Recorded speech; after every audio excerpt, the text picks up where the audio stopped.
ETF index mutual funds నేర్చుకుని stock మార్కెట్లో రాణించాలనుకుంటున్నారా? వెంటనే ఈ నెంబర్కి కాల్ చేయండి. నమస్తే, welcome back to Suman TV. Present మనతో పాటు ఉన్నారు ఎనలిస్ట్ మందర్ కృష్ణారెడ్డి గారు. నమస్తే సార్. నమస్తే మేడం. సార్, ట్రంప్ డెసిషన్స్ గురించి మాట్లాడుకుంటే, మనం ట్రంప్ ఎప్పుడైతే అధికారంలోకి వచ్చారో అప్పటి నుంచి ఈ రోజు వరకు వీడియోలు చేస్తూనే ఉన్నాం. ఎందుకంటే అలాంటి డెసిషన్స్ తీసుకుంటున్నారు, కొన్ని రద్దు చేయడం జరుగుతుంది. మరి రీసెంట్గా చూసుకుంటే ఇంకా బర్త్ రైట్ సిటిజన్షిప్ గురించి మాట్లాడుకుంటే అది బ్యాన్ తీసేస్తాను అని చెప్పారు. అది కోర్టులో నడుస్తుంది. ఇంకా ఇప్పుడు ఏంటంటే H1B వీసా ఎవరికైతే ఉంటుందో ఆ H1B వీసాదారుల పుట్టిన పిల్లలకి ఈ బర్త్ రైట్ సిటిజన్షిప్ అనేది ఉండదు అని చెప్తున్నారు. అంటే ఒకసారి దీని గురించి డీటెయిల్గా మాట్లాడుకుంటే సార్. ట్రంప్ రెండోసారి అమెరికా ప్రెసిడెంట్ అయిన తర్వాత అనేక మార్పులు తీసుకొచ్చారు. ముఖ్యంగా వలసదారుల విషయంలో చాలా కఠినమైన నిబంధనలు తీసుకొచ్చారు.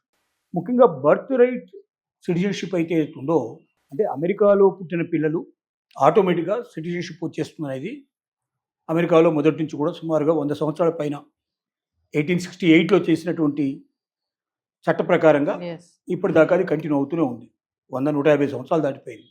అయితే ఇప్పుడు ట్రంప్ చెప్పేది ఏమిటంటే బర్త్ రైట్ సిటిజన్షిప్ అనేది ఆటోమేటిక్గా రాదు, దానికి అనేక రకమైన నిబంధనలు ధరించడం మొదలుపెట్టాడు. తల్లి తండ్రి ఇద్దరు కూడా పూర్తి సిటిజన్షిప్ దొరికి ఉండి, అమెరికన్ సిటిజన్షిప్ దొరికి ఉండి, వాళ్ళ సొంత నివాసం కలిగి ఉంటే వాళ్ళకు పుట్టే పిల్లలకి బర్త్ రైట్ సిటిజన్షిప్ వస్తుంది. అలా కాకుండా దాంట్లో భర్త కానీ భార్య కానీ పర్మనెంట్ సిటిజన్షిప్ లేకుండా ఒక్కరికే పర్మనెంట్ సిటిజన్షిప్ ఇంకొకరికి లేకపోతే కూడా బర్త్ రైట్ సిటిజన్షిప్ రాదు. అలాగే ఇంకా కొన్ని కఠినమైన నిబంధనలు దాంట్లో చేర్చడం జరిగింది. ఇది చట్ట ప్రకారం చెల్లుతుందా లేదా, అమెరికన్ ప్రెసిడెంట్ మాత్రమే తీసుకున్న నిర్ణయం ఇది. గతంలో కోర్టులు తీర్పులు చాలా ఉన్నాయి. వారు ఎక్కడి నుంచి వచ్చినా ఏం జరిగినా అమెరికాలో ప్రసవించడం అంటూ జరిగితే ఆటోమేటిక్గా బర్త్ రైట్ సిటిజన్షిప్ చేస్తుంది. దీన్ని కొంచెం అడ్వాంటేజ్గా తీసుకొని చాలా ఆఫ్రికన్ కంట్రీస్కి ఇట్లా అక్కడ నుంచి చాలామంది క్యాపబిలిటీ ఉండేవాళ్ళంతా వచ్చేసి ఇక్కడ పిల్లల్ని కరి సిటిజన్షిప్ తీసుకొని పిల్లాడికి వాళ్ళు ఈ దేశం నుంచి వెళ్ళిపోయారు.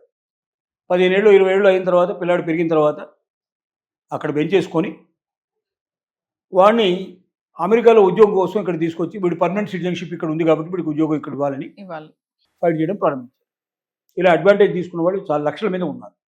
కాబట్టి ఇలాంటి బర్త్ రైట్ సిటిజన్షిప్ పేరుతోటి ఇతర దేశాల నుంచి చాలామంది హాస్పిటల్ టూరిజం అని చెప్పి హాస్పిటల్స్కు రావడం, మాకు అక్కడ సరైన సౌకర్యాలు లేవు మా దేశంలో, అమెరికాలో అయితే బాగా సౌకర్యాలు ఉన్నాయి, ఇక్కడ మంచి హాస్పిటల్స్ ఉన్నాయి, మా బిడ్డను ఇక్కడే ప్రసవిస్తామని చెప్పి వాడు ఇక్కడికి వచ్చి బిడ్డను ప్రసవించి బర్త్ రైట్ సిటిజన్షిప్ తీసుకుంటున్నారు ఆ పేరుతోటి. దీనివల్ల ఏమవుతుందంటే ఆ పిల్లాడు ఇక్కడ పెరగడు, పెద్దాడవడు, ఇక్కడ చదువుకోడు, డైరెక్ట్గా వాడు ఇక్కడ ఉద్యోగం కోసం ఇక్కడికి వచ్చేస్తున్నాడు. లేదా ఏదో ఒక చదువు ఫైనల్గా పోస్ట్ గ్రాడ్యుయేషన్ ఏదో చేసుకొని ఉద్యోగంలో ప్రవేశించాలి, ఈ సిటిజన్షిప్ను ఉపయోగించుకోవాలి, అప్పుడు తల్లిదండ్రులు ఇక్కడికి చేరాలి, ఓన్లీ సిటిజన్షిప్ కోసమే. అంతే. ఆ మాయలో పడి, అంటే ఆ రకమైనట్టు పద్ధతిలో దాన్ని ఆసరాగా చేసుకొని సిటిజన్షిప్ తీసుకుంటున్నారు అమెరికాలో. దీన్ని ఆపేయాలి అనేది ఒకటి. రెండోది H1B వీసా అనేది టెంపరరీ వీసా. అంటే ఆ ఉద్యోగం ఎంతకాలం ఉంటుందో అంతకాలం మాత్రమే ఆ వీసా ఉంటుంది. ఒకసారి ఉద్యోగం తీసేస్తే ఆటోమేటిక్గా వీసా పోతుంది, లేదంటే వాళ్ళు రిజైన్ చేసినా ఆటోమేటిక్గా పోతుంది. కాబట్టి H1B వీసా ఉండేటువంటి తల్లిదండ్రులు బిడ్డల్ని కానీ వాళ్ళు బర్త్ రైట్ సిటిజన్షిప్ క్లెయిమ్ చేస్తున్నారు కాబట్టి ఆ అవకాశం ఇవ్వకూడదు.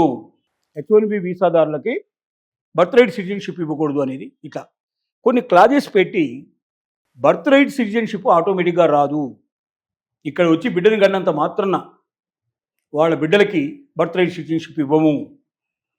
తల్లిదండ్రి ఇద్దరు ఇక్కడ పర్మనెంట్ సిటిజన్షిప్ తీసుకొని ఉంటే అమెరికాలో తల్లిదండ్రికి పుట్టినటువంటి బిడ్డలు మాత్రమే బర్త్ రైట్ సిటిజన్షిప్ పొందుతారు. అంటే అమెరికాలో పుడితే సిటిజన్షిప్ రాదు లేదు అనేది ఇప్పుడు కొత్తగా ట్రంప్ తీసుకొచ్చిన చట్టం, అంటే ట్రంప్ చేసినటువంటి శాసనం ఇది. ఈ శాసనం చట్ట ప్రకారం నిలబడడం చాలా కష్టం. ఆల్రెడీ సుప్రీంకోర్టు 150 సంవత్సరాల క్రితమే జడ్జిమెంట్ ఇచ్చింది. ఎవరైనా సరే అమెరికాకు వచ్చి ఇక్కడ స్థిరపడి, అంటే ఇక్కడ బిడ్డని కంటే ఆటోమేటిక్గా వాళ్ళకి బర్త్ రైట్ సిటిజన్షిప్ వస్తుందని ఎప్పుడూ చెప్పింది. ఎస్. ఇప్పుడు దాన్ని ఛాలెంజ్ చేస్తే వాళ్ళు సుప్రీంకోర్టుకి వెళ్ళడం జరిగింది. సుప్రీంకోర్టు ఇచ్చే జడ్జిమెంట్ మీద ఈ విధానం ఆధారపడి ఉంటుంది. మరి ఒకవేళ సుప్రీంకోర్టు దీన్ని రిజెక్ట్ చేసినట్టయితే చట్టం తీసుకురావచ్చు.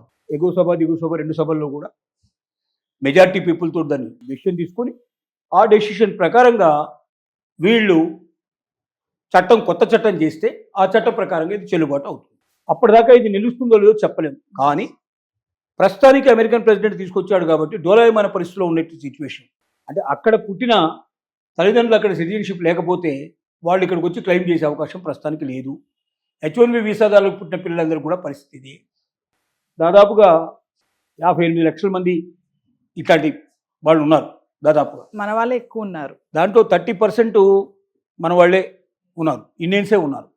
వీళ్ళందరూ ఒకవేళ సిటిజన్స్ కాలేవు అని చెప్పి డిక్లేర్ చేస్తే వాళ్ళకి అక్కడ ఉద్యోగాలు ఉండవు. వాళ్ళు అక్కడ నుంచి తిరిగి ఇండియాకు రావాల్సిన పరిస్థితి ఏర్పడుతుంది. ఒక భారతదేశం కూడా మిగతా దేశాలకన్నిటి కూడా ఈ ప్రాబ్లం వచ్చే అవకాశం ఉంది. ఎస్. గందరగోళమైన పరిస్థితి. ట్రంప్ రెండవసారి రావడం ప్రారంభించినప్పటి నుంచి ప్రతిరోజు ఏ నిర్ణయం తీసుకుంటాడో, ఏం కాబోతుందో భవిష్యత్తు తెలియని పరిస్థితిలో, డోలాయమైన పరిస్థితిలో ఉన్నారు. ఎస్. ఇంత మెంటల్ టెన్షన్స్తో అక్కడ బతకడం చాలా కష్టంతో కూడుకున్న పని. కాబట్టి చాలామంది వీలైనంత అవకాశం ఉన్న వాళ్ళంతా వదులుకొని వచ్చేందుకు సిద్ధపడుతున్నారు. కానీ ఇక్కడికి వస్తే పరిస్థితి బాగుండదు, అక్కడున్న పరిస్థితి ఎంతో కొంత నయం అనుకున్న వాళ్ళు ఆ ఇబ్బందులన్నీ తట్టుకొని నిలబడడానికి ప్రయత్నం చేస్తూ ఉన్నారు. ఏది ఏమైనప్పటికీ ఆ జడ్జిమెంట్ ఒక దేశం యొక్క నిర్ణయం, దాన్ని మనం కాదనడానికి లేదు. ఉదాహరణకి రోహింగాలు అనేవాళ్ళు మన దగ్గర ఉన్నారు. అంటే ముస్లిమ్స్, ఇతర దేశాల నుంచి వచ్చిన ముస్లిమ్స్ అవుతున్నారు, వాళ్ళు ఇక్కడ ఉన్నారు. వాళ్ళకి బిడ్డలు పుట్టారు. ఇప్పుడు కొత్తగా SIR అని ఒకటి తీసుకొచ్చారు. దీని ప్రకారంగా ఇక్కడ పుట్టిన వాళ్ళు, ఈ దేశం కాని వాళ్ళు ఎవరున్నారో వాళ్ళందరూ ఈ దేశం నుంచి వెళ్ళిపోవాల్సిందే. వాళ్ళకు మాత్రం ఓటు హక్కు ఉండదు. వాళ్ళకి మిగతా ఏవైతే ఉన్నాయో రేషన్ కానీ ఇట్లాంటివి కానీ ఏమి ఉండవు. అంటే గవర్నమెంట్ పథకాలు ఏవి వాళ్ళకు వర్తించవు అని ఈ రకంగా డిక్లేర్ చేసి కొన్ని లక్షల మందిని, ఒక్కొక్క రాష్ట్రంలో కొన్ని లక్షల మందిని డిక్లేర్ చేసుకుంటూ వస్తున్నారు. మరి నీ దేశానికి ఒక నీతి, ఇతర దేశానికి మరొక నీతి కాకూడదు కదా. వాళ్ళు ఇక్కడే పుట్టారు కదా పిల్లలు. మరి ఈ దేశంలో పుట్టినప్పుడు ఈ దేశంలో సిటిజన్స్ అవుతారు కదా. మరి మనం దానికి రెడీగా లేం కదా. మన దేశంలోనే ఆ సిద్ధాంతం వర్తించదు, అమెరికా వాళ్ళు ఆ సిద్ధాంతం వర్తింపజేయాలి అనటం కూడా కరెక్ట్ కాదు అనేది కొంతమంది వాదన. ఎస్.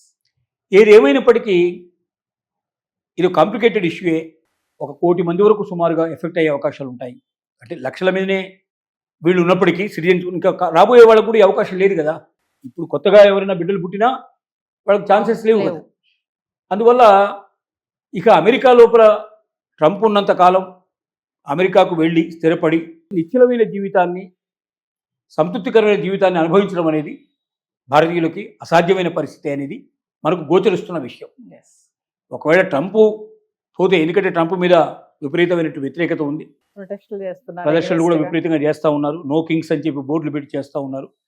ఇవన్నీ ఒకవేళ ట్రంప్ మీద పనిచేసి, అయినా ట్రంప్ మొండివాడని అందరికీ తెలుసు. సో కాబట్టి ఎంతవరకు ఇది వీలవుతుందో తెలియదు. ట్రంప్ ఒకవేళ మారితే, కొత్తగా వచ్చేవాడు ట్రంప్ శిష్యుడు కాకుండా ఉంటే, పాత విధానాలకి మళ్ళీ తిరిగి ప్రాణం పోస్తే అప్పుడు ఇండియన్సు అక్కడికి వెళ్ళడానికి, స్థిరపడడానికి, ఒక సంతృప్తికరమైన జీవితం గడపడానికి అవకాశం ఉంటుందని మనకు అనిపిస్తోంది. Thank you sir.